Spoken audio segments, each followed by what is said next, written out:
station and space to ground. Welcome to Space to Ground. I'm Gary Jordan.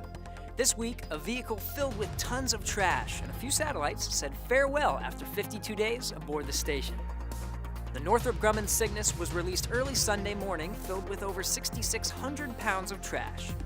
After traveling safely away from the station, Northrop Grumman flight controllers took over to fly the Cygnus a number of miles away to deploy a series of 6 satellites, the NanoRacks CubeSat deployer. Cygnus is stationed to remain in orbit until July 30th, when it will fire its engines for the last time to begin its fiery demise in the atmosphere over the Pacific Ocean. For the crew, it was right back to work. Nothing is more concrete in an astronaut schedule than science. The crew mixed the contents for the microgravity investigation of cement solidification, or MIX. MIX aims to use the unique environment of the space station to understand this complex process, including how to describe hydration reaction and microstructure formation in cement pastes that could be applied for use in space and on Earth. This week's question comes from T. Pose, who wanted to know how to keep food fresh in space.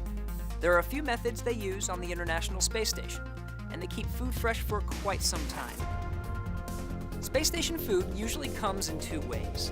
One is thermostabilized, which comes in those grayish-green packages that you may recognize from the military.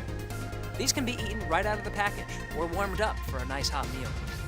The other is freeze-dried, where the water is sucked out before launch and needs to be added back into the packaging before consumption. These methods keep the food shelf-stable for a few years, and can reduce the weight so you can launch a lot of meals at once. Keep sending in your questions using the hashtag #SpaceToGround. And if you're a middle school teacher, be sure to tell your students to request images of specific locations on Earth as part of NASA's EarthCam program. See you next week.